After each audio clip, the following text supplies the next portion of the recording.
Sahabat-sahabat Batam Moses Center yang terkasih, kembali kami hadir di tengah ruang rohani Anda membawa beberapa informasi seputar kehidupan orang kudus sebagai alternatif inspirasi kita dalam perjalanan hidup dan perjalanan iman kita.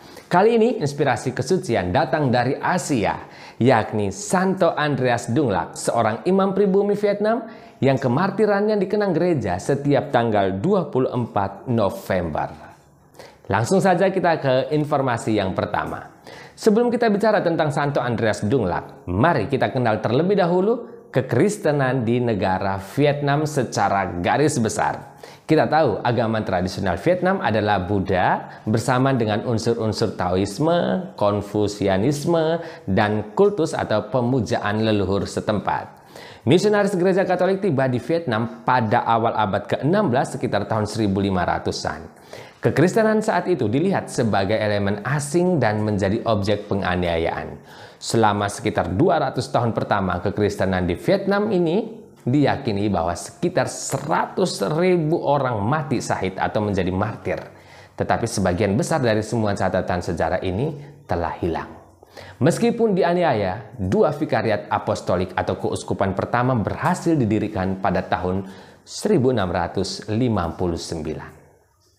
Informasi yang kedua, dalam 200 tahun awal, meskipun dianiaya, gereja berhasil membuat kemajuan yang stabil. Namun kestabilan yang sedang diusahakan itu tiba-tiba berakhir di tahun 1820, di mana saat itu Kaisar Minh Mang mulai berkuasa. Minh Mang ini sering dijuluki Kaisar Nero-nya Vietnam. Dari tahun 1832, Minh Mang melarang semua misionaris asing masuk ke Vietnam dan memerintahkan orang-orang Vietnam yang Kristiani untuk meninggalkan agamanya dengan cara menginjak-injak salib atau menginjak-injak gambar kudus. Sementara gereja-gereja harus dihancurkan dan pengajaran agama dilarang. Sangat banyak yang menderita luar biasa dan mati. Penyiksaan yang dialami para martir ini dianggap sebagai yang terburuk dalam sejarah kemartiran gereja. Para penyiksa diketahui memutilasi setiap sambungan sendi di tubuh manusia, mengoyak daging dengan besi membara, membakar hidup-hidup, dan menggunakan obat-obatan untuk memperbudak pikiran para korban.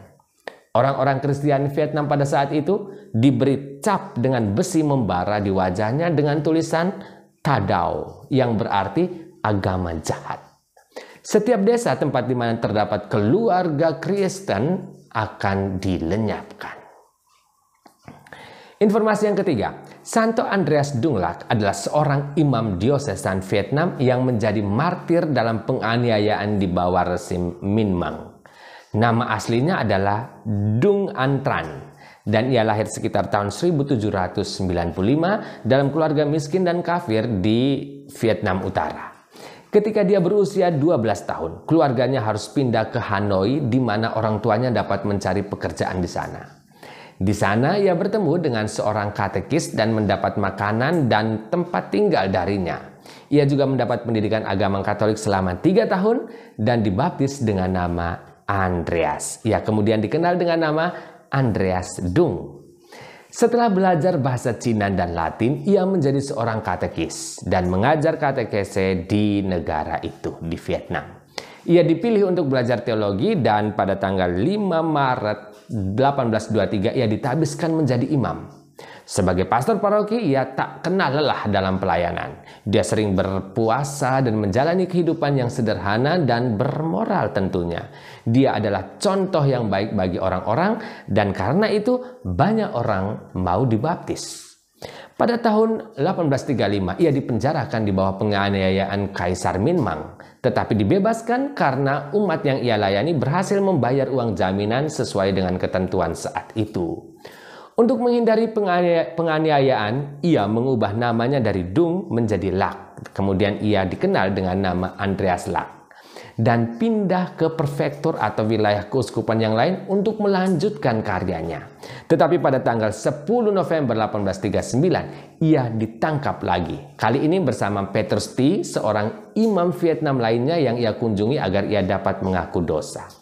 Sekali lagi Andreas Lac dibebaskan bersama Petrus T dengan imbalan uang. Kebebasan mereka singkat. Mereka segera ditangkap kembali dan dibawa ke Hanoi, di mana keduanya mengalami siksaan yang mengerikan. Akhirnya mereka berdua dipenggal pada tanggal 21 Desember 1839. Informasi yang keempat, pada tanggal 24 November sebenarnya gereja tidak mengenang Santo Andreas Dunglac saja. Santo Andreas Dunglac merepresentasikan 117 martir yang terbunuh dari tahun 1625 hingga 1886 di 3 kerajaan Vietnam yang berbeda, yakni Tonkin, Annam, dan Cochin Cina. Di antara 117 martir itu ada 96 orang Vietnam dan 21 misionaris asing. Dari 96 orang Vietnam ada 36 imam dan 59 umat awam. Di antaranya adalah katekis. Di antara 21 misionaris itu ada 11 orang Spanyol, 6 uskup dan 5 imam. Semuanya adalah Dominikan. Dan 10 orang Prancis, 2 uskup dan 8 imam dari MEP, kelompok imam misi dari Paris. Cara kematian mereka pun berbeda-beda. 76 dipenggal, termasuk Santo Andreas Dunglac, 21 mati lemas, 6 dibakar hidup-hidup, 5 dimutilasi, dan 9 meninggal di penjara akibat penyiksaan. 117 martir ini dibeatifikasi dalam 4 kelompok. Yang pertama pada 27 Mei 1900 oleh Paus Leo ke-13, yang kedua pada 20 Mei 1906 oleh Paus Pius ke-10, yang ketiga pada 2 Mei 1909 oleh Paus Pius ke-10 juga, dan yang terakhir pada 29 April 1951 oleh Paus Pius ke-12. Mereka semua dikanonisasi di Roma pada 19 Juni 1988 oleh Paus Yohanes Paulus II. Informasi yang kelima, darah martir yang tertumpah selalu menyuburkan tanah misi. Pada tanggal 24 November 1960, Paus Yohanes ke-23 mendirikan hierarki Katolik di Vietnam. Pada tahun 1989 dilaporkan ada 1 kardinal, 35 uskup, dan 25 keuskupan dengan sekitar 6 juta umat Katolik, yaitu sekitar 10% dari populasi Vietnam. Menurut catatan Wikipedia per 25 Agustus 2021, Gereja Katolik Vietnam memiliki populasi Katolik terbesar kelima di Asia. Menurut katalog hierarki Katolik, terdapat 5.658.000 umat Katolik di Vietnam yang mewakili 6,87% dari total populasi. Ada 26 keuskupan termasuk 3 keuskupan agung dengan 2.228 paroki dan 2.668 imam.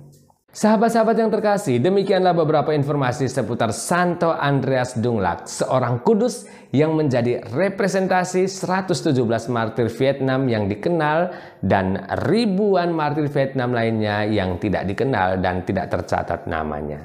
Semua mereka adalah martir, mempertahankan imannya akan Kristus sampai pada titik darah terakhir. Bagi mereka, iman akan Yesus adalah harta yang tak ternilai harganya, jauh melebihi nyawa mereka. Bagaimana dengan kita? Sebagai penghormatan kita kepada mereka, berikut kami sertakan nama-nama 117 martir Vietnam.